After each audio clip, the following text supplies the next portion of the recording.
तर नमस्कार मित्रांनो, वेलकम टू पिकेनी चॅनल। तर ह्या व्हिडिओमधून आपण बघणार आहोत की येणी जमीन याबद्दल आपण माहिती बघणार आहोत। येणी जमीन म्हणजे काय, आपल्या सबस्क्रायबरनी काही प्रश्न विचारलेले आहेत, ते प्रश्नाचं आपण इथं सविस्तर उत्तर देणार आहोत। तर येणी जमीन नॉन ॲग्रिकल्चर लँड म्हणजेच मराठीमध्ये अकृषिक लँड, अकृषिक जमीन।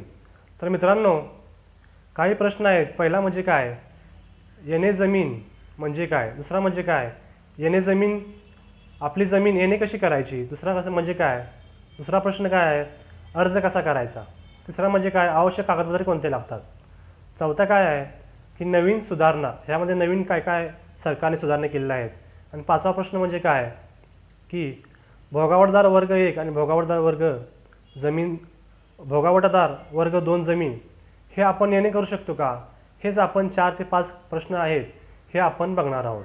तर पहिला बघूया येणे जमीन म्हणजे काय। तर मित्रांनो, जमिनीचा वापर हा इतर कोणत्याही विकास कामाकरिता करता येत नाही।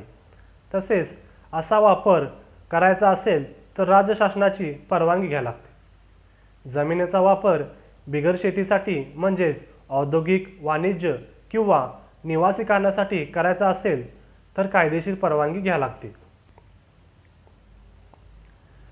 तर या प्रक्रियेलाच म्हणजेच शेतीच्या जमिनीची बिगर शेतीमध्ये रूपांतर करण्याच्या प्रक्रियेला येणे असे म्हणतात। येणे जमीन म्हणजेच नॉन ॲग्रिकल्चर लँड, मराठीमध्ये अकृषी।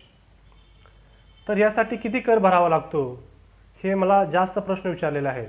तर जर शेत जमिनीची व्यावसायिक जमिनीत रूपांतर करायचे असेल तर जमिनीच्या बाजारभावाच्या 75% कर भरावा लागतो, आणि जर शेत जमिनीची रहिवासी जमिनीत रूपांतर करायचे असेल तर जमीन बाजार भावाच्या 50% कर भरावा लागतो।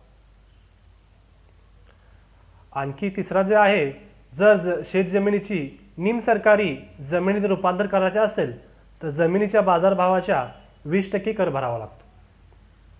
आणि चौथा कर आहे, जर शेत जमिनीची औद्योगिक जमिनीत रूपांतर करायचे असेल तर जमिनीच्या बाजारभावाच्या 20% कर भरावा लागतो।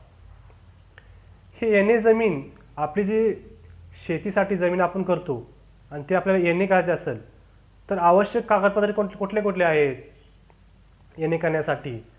तर पहिला म्हणजेच काय, जिल्हाधिकारी कार्यालयात फॉर्म भरून स्टॅम्प करावा लागतो। जमिनीच्या 7/12 उतारा याच्या 5 प्रती आपल्याला लागतात। दुसरा म्हणजे काय, जमिनीचा फेरफार व त्याच्या 5 प्रती। तिसरा म्हणजे काय, जमिनीचा 8 उतारा। चौथा म्हणजे काय, भूमी अभिलेख कार्यालयात जे आपले रेकॉर्ड असेल, जुने रेकॉर्ड आणि जमिनीचा नकाशा। हे किती झाले, 1 2 3 4 5। आणि महसूल अधिकारी यांच्याकडून जमिनीचे कोणते कागदपत्रे आपल्या त्यात अवेलेबल नसेल तर NOC, आणि इमारतीसाठी येणे करायचे असेल तर बिल्डिंग प्लॅनच्या 8 प्रती, जमिनीचा चालू 7/12 उतारा। जर जमीन राज्य, राष्ट्रीय किंवा जलदगती महामार्ग यामध्ये येत असेल तर राज्य महामार्ग प्राधिकरण, राष्ट्रीय महामार्ग प्राधिकरण आणि जलदगती महामार्ग प्राधिकरण यांच्याकडून ना हरकत प्रमाणपत्र म्हणजे NOC। जर जमीन ग्रामीण भागात म्हणजेच गावात येत असेल तर ग्रामपंचायतीचे ना हरकत प्रमाणपत्र। जमीन जर सिटीमध्ये, शहरी भागात येत असेल तर महानगरपालिका किंवा शहरी संस्थेचे प्रमाणपत्र। जमिनीवर गाव पातळीवरील शेतकरी सहकारी विकास सोसायटी यांच्याकडून काही कर्ज असेल किंवा काही भरायचे असेल तर त्यांच्याकडून ना हरकत म्हणजेच NOC प्रमाणपत्र। जी जमीन येणे करायची असेल ती कोणत्याही कामासाठी किंवा प्रकल्पासाठी घ्यायचे किंवा अधिग्रहित करायचे असेल त्यासाठी तलाठीकडून प्रमाणपत्र घ्यावं लागते, म्हणजे कोणत्या कारणासाठी आपण ती जमीन येणे करणार आहोत। यासाठी अर्ज कसा करायचा, हे झाले आपले येणे जमीन म्हणजे काय, आवश्यक कागदपत्रे। पुढे म्हणजे काय, अर्ज कसा करायचा। सर्वप्रथम तुम्हाला जिल्हाधिकारी कार्यालयात अर्ज करावा लागेल। हा अर्ज मिळाल्यानंतर माननीय जिल्हाधिकारी हा अर्ज 7 दिवसाच्या आत तहसीलदार यांच्याकडे पाठवतात। माननीय तहसीलदार या अर्जाची छाननी करतात प्रथम. त्यानंतर तलाठी यांच्याकडून जमिनीची चौकशी करून घेतात. म्हणजे ऑन साईट त्यांना पाठवून आपल्या जमिनीवर जाऊन त्याची छाननी करावं लावतात. मान्य तहसीलदार ही जमीन येणे झाल्यानंतर कोणत्या पर्यावरणीय अडचणी आहेत काय, कुठल्याही अडचणी येऊ शकतात काय, यामुळे कोणत्या प्रकल्पाला धोका आहे काय याची तपासणी करतात. ही तपासणी पूर्ण झाल्यानंतर मान्य जिल्हाधिकारी जमीन रूपांतरणाचा आदेश काढतात. त्यानंतर तलाठी कार्यालयात जमिनीची अशी नोंद करतात. येणे झालेल्या जमिनीचा त्या कामासाठी उपयोग झाला नाही तर ती जमिनी येणे म्हणून असलेली नोंद रद्द करतात आणि जो आपण कर भरलेला असतो तो सरकारी दरबारी जमा होतो. त्यासाठी मित्रांनो येणे जमिनीला दरवर्षी आपल्याला कर भरावा लागतो. आणि ह्यामध्ये सरकारने नवीन काही सुधारणा केलेल्या आहेत का? प्रथम म्हणजेच महसूल विभागाच्या नवीन निर्णयानुसार जर एखाद्या प्लॉटवर किंवा भूखंडावर बांधकामाची परवानगी आधीच मिळाली असेल तर अशा प्लॉटला येणे करण्याची स्वतंत्र परवानगी आवश्यकता नसेल. दुसरा म्हणजे काय, याआधी जर तुम्हाला एखाद्या प्लॉटवर बांधकाम करायचे असेल तर 2 विभागाकडे परवानगी घ्यावी लागते. पहिला म्हणजे काय, बांधकामासाठी नियोजन प्राधिकरणाकडे.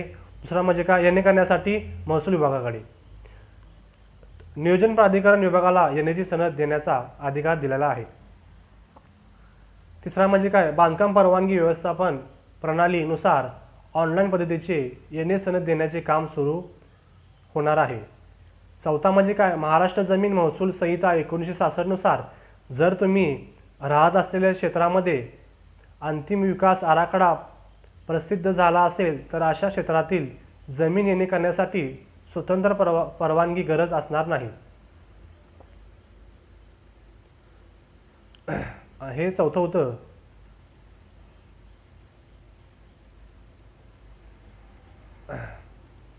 आणि कोणत्याही गावाच्या हद्दीपासून ज्याची जमीन 200 मीटरच्या आत असेल तर अशा शेतमालकांना येणे परवानगीची गरज नसेल.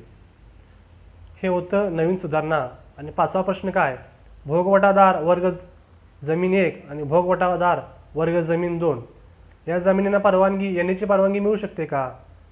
तर मित्रांनो भोगवटादार वर्ग यांनाही परवानगी मिळू शकते. कारण भोगवटादार वर्ग 2 जी जमीन आहे त्याचा मालक स्वतः शेतकरी असतो. त्यामुळे जमिनीच्या खरेदी विक्रीवर त्याचा स्वतः निर्बंध असतो, ते स्वतः परवानगी देऊ शकते. आणि भोगवटादार वर्ग 2 यासाठी जमिनीवर हस्तांतरणासाठी शासनाचे निर्बंध असतात. म्हणजे सक्षम अधिकाऱ्याच्या परवानगीशिवाय ही आपण जमिनी खरेदी विक्री करू शकत नाही. त्यामुळे नवीन सुधारणेनुसार भोगवटादार वर्ग 2च्या बाबतीत नजराना आणि इतर शासकीय रक्कम देणी दिल्यास तहसीलदार याची परवानगी आपण देऊ शकतो. तर याचे पैसे काय असेल ते एक्स्ट्रा भरून आपण याचे पण आपण येणे करू शकतो.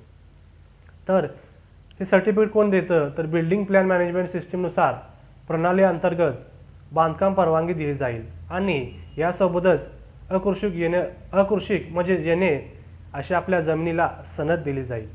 तर हे होतं येण्याबद्दल काही प्रश्न जे आपल्याला सबस्क्रायबरने आपल्याला विचारलेले आहेत. तर अशा नवीन जर व्हिडिओ तुम्हाला जर पाहिजे असेल तर सबस्क्राईब करा. तर हे होतं आजच्या व्हिडिओबद्दल. तर पुढे आपण पुढच्या व्हिडिओमध्ये भेटू.